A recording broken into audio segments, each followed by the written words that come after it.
इसमें ज़मीर समझते हैं, हालांकि ये इसमें ज़मीर नहीं है, ये इसमें ज़मीर नहीं है। इसमें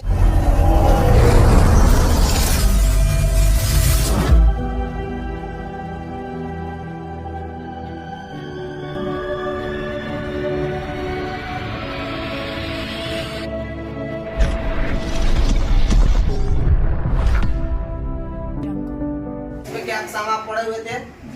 इसमें मारफा और इसमें नकरा। इसमें मारफा के फिर अक़साम पढ़े कौन कौन सा? इसमें मारफा का अक़साम पढ़ा था ना? इसमें आलम, इसमें ज़मीर पढ़े हो ना? उसी में आपका है इसमें इशारा। इसमें आलम भी पढ़ लिए, इसमें ज़मीर भी पढ़ लिए। इसमें आलम की तारीफ और इसमें आलम के फिर अक़साम वो भी मालूम हो गया, और इसमें ज़मीर की तारीफ, इसमें ज़मीर के अक़साम वो भी मालूम हो गया। अब तीसरी चीज है इसमें मारफा की, इसमें इशारा। क्या है? इसमें इशारा के दो किस्म है। इसमें इशारा के दो किस्म है। इसमें इशारा करीब और इसमें इशारा बाईद। इसमें इशारा करीब और इसमें इशारा बाईद। देखिए, करीब के माना आता है उर्दू में नजदीक के। क्या? करीब के माना उर्दू में नजदीक के। और इशारा के माना आता है किसी को इंडिकेट करना, किसी की तरफ बताना, किसी की तरफ बताना, ये इशारा कहलाता है। अब बताइए, इसमें इशारा करीब, इसमें के माना आपको मालूम होगा, इसमें किसको कहते हैं? इसमें कहते हैं नाम को ना, किसी भी शख्स चीज जगह के नाम को क्या कहते हैं? इसमें कहते हैं। इसकी दूसरी तारीफ आपको हम बताए हुए थे, इसमें वो कलमा है जो जमाना बताने में दूसरे कलमा का मोहताज न हो, और उसमें किसी जमाने में से, और उसमें तीनों जमानों में से कोई जमाना भी न पाया जाए। ये बात बताए थे ना? इसम का असल डेफिनेशन यही है। इसम का वो शॉर्ट डेफिनेशन जो आपको याद कराया जाता है कि इसमें किसी खास जगह या चीज के नाम को कहते हैं, वो इसमें आलम है, इसमें खास है, समझ रहे हैं? लेकिन इसम का जो जनरल तारीफ और जनरल डेफिनेशन है वो ये है कि इस वो कलमा है जो अपना माना बताने में दूसरे कलमे का मोहताज न हो, और उसमें तीनों जमानों में से कोई एक जमाना भी न पाया जाए। ये इसम का असल तारीफ है, इसम की असल तारीफ है। इससे आप निकालेंगे तो हर इसम अपने जगह पे इसम हो जाएगा, और आपको इसम समझ में आ जाएगा कि एक कलमा है जो अपना माना बताने में दूसरे कलमा का, यानी उसके आगे पीछे कोई कलमा लगाने की जरूरत नहीं है, और उसमें कोई जमाना भी, कोई टेंस भी नहीं पाया जा रहा है। अब देखिए, इसमें क्या माना आपको हो गया नाम, उसके बाद इशारा बता दिए। इशारा किसी की तरफ इंडिकेट करना, किसी की तरफ दिखाना, बताना, ये इशारा कहलाता है। करीब के माना करीब, इसमें इशारा करीब। अब देखिए, इसमें इशारा करीब की तारीफ आप देखिए, इसका डेफिनेशन क्या है? इसमें इशारा करीब वो इसम जो किसी करीब की जगह, जो किसी करीब की जगह, पहली बात ये समझिए, वो इसम ही होगा। क्या होगा? इसम होगा, यानी ये अपना माना बताने में दूसरे कलमा का मोहताज नहीं होगा। इसके आगे पीछे कोई कलमा न भी लगाए तो ये अपना माना उगल देगा। ठीक है? और क्या है? जो किसी करीब के, नजदीक की जगह हो, शख्स हो या चीज हो, इन सबों के तरफ इशारा करे। क्या करे? सबों के तरफ। इसमें इशारा करीब वो इसम है जो किसी करीब जगह, शख्सियत या चीज की तरफ क्या करे? इशारा करे, उसके तरफ हमको बताए, उसे इसमें इशारा करीब कहते हैं, उसे इसमें इशारा करीब कहते हैं। फॉर एग्जाम्पल आप देखिए, जैसे ये, जैसे क्या है?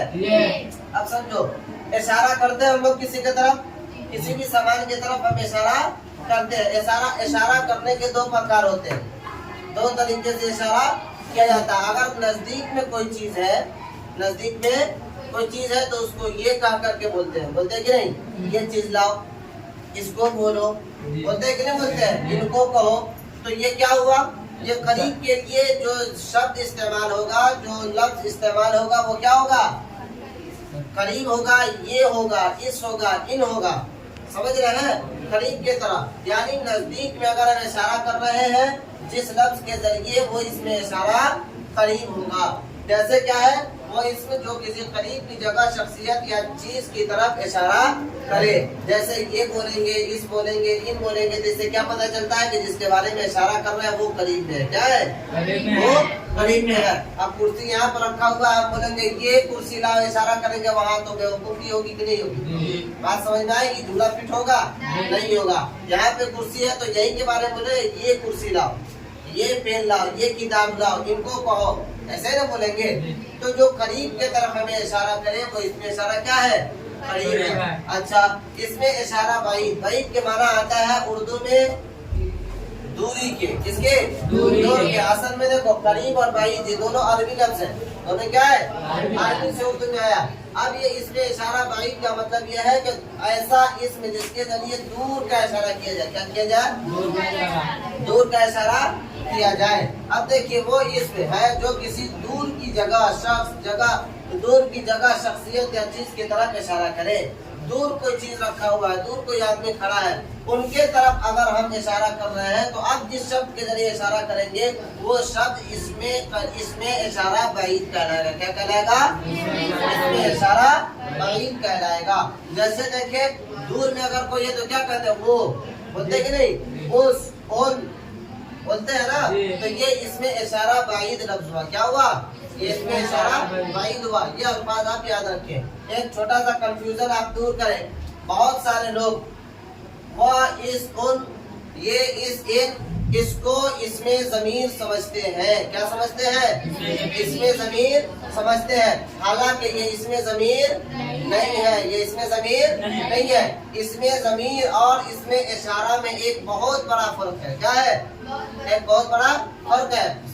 फर्क ये है कि इसमें ज़मीर जो होगा उसका तज़किरा यानी उसके जगह पे जो इस्म होगा ना वो पहले से मज़कूर होगा, तो पहले से मज़कूर होगा, तब इसमें ज़मीर आ सकता है। जब तक के मज़कूर लफ्ज़, मज़कूर इस्म मौजूद ना हो तब तक के इसमें ज़मीर का इस्तेमाल नहीं हो सकता, इसमें ज़मीर का इस्तेमाल नहीं हो सकता। लेकिन ये जो है इसमें इशारा, इसके लिए मज़कूर इस्म का होना जरूरी नहीं है, बल्कि ये इसमें इशारा के लिए इस मुशारुन इलाका होना जरूरी है। इसमें इशारा के लिए मुशारुन इलाका होना जरूरी है। अब ये समझिए इशारा और मुशारुन इलाका, इशारा और मुशारुन इलाका। इशारा मुशीर कहते हैं इशारा करने वाले को, जो इशारा करेगा ना उसको, और जिसके तरफ इशारा किया जा रहा है इसको मुशारुन इलैह कहेंगे। क्या कहेंगे? मुशारुन इलैह, यानी जिसके तरफ इशारा किया। जैसे हमने कहा कि ये पेंसिल उठा करके लाओ, तो जिसके तरफ हम इशारा किए वो क्या होगा? मुशारुन इलैह। और इशारा के लिए मुशारुन इलैह का होना जरूरी है। इशारा के लिए मुशारुन इलैह का होना जरूरी है। और इसमें ज़मीन के लिए मज़कूरा इस्म का होना, इसमें मज़कूर का होना जरूरी है। ये दो चीज, दो कंफ्यूजन आप दूर रखें, है ना। और इसको खूब दिमाग में बैठा कर रखना कि ये कभी भी नहीं हो सकता है। वह, इस, उन, दिस, दैट जो आप इंग्लिश में पढ़ते हैं ना, इसकी भी आप ताक़ीद कर लीजिएगा। ये उर्दू में जो आता है वो, उन, इस, ये इसमें ज़मीर क़तान नहीं हो सकता। इसमें ज़मीर क़तान नहीं। इसमें आलम आप पढ़े हैं, इसमें आलम में कौन कौन आता है? इसमें आलम पढ़े हो ना। इसमें आलम में जो आता है वो अपनी जगह पे है, इसमें ज़मीर में जो आता है वो अपनी जगह पे है। लेकिन ये इसमें इशारा, ये प्रॉपर इसमें मारफा की एक किस्म है। इसमें मारफा की प्रॉपर एक किस्म है। इसको हम किसी इसमें के साथ मुंसलिक नहीं कर सकते और किसी के साथ इसको जोड़ नहीं सकते। ये अलग किस्म है और इसको अलग से हमें याद करना है और अलग से दिमाग में रखना है। अगर एग्जाम में हमारे सामने आ जाए कि भाई ये, वो, इस, उन, इसको हम क्या कहेंगे? ये इसमें ज़मीर है, ये इसमें आलम है, इसमें इशारा है, क्या है? तो हम क्या कहेंगे? इसमें इशारा है, इसमें ज़मीर भूल करके भी नहीं कहिएगा। बहुत सारे लोग होते हैं कि देखते हैं कि वो आया है, ज़मीन में भी आता है। जैसे ज़मीन में क्या, ज़मीन, इसमें ज़मीन किसको कहते हैं? मिसाल के तौर पर हम क्या बोले कि जैद पढ़ने में अच्छा है, जैद पढ़ने में अच्छा है, उसने क्लास में फर्स्ट रैंक हासिल किया है, ऐसे ना बोलेंगे। अब जैद की जगह पे उसका इस्तेमाल हुआ, ये इसमें ज़मीर है। जैद की जगह पे क्या इस्तेमाल हुआ? उसका इस्तेमाल हुआ ना। तो आप देखिए उसमें और इस उसमें फर्क है, उसमें और इस उसमें फर्क है। ये इस उसका मतलब ये है कि इसके साथ मुशारुन इलैह होगा। इसके बाद क्या होगा? ये हम जिसके तरफ इशारा करेंगे वो वहाँ पे मौजूद होगा, चाहे वो करीब हो या अईद हो, या अलग मैटर है। लेकिन इस उसका या इसका मुशारुन इलैह सामने में मौजूद होगा, सामने में मौजूद होगा।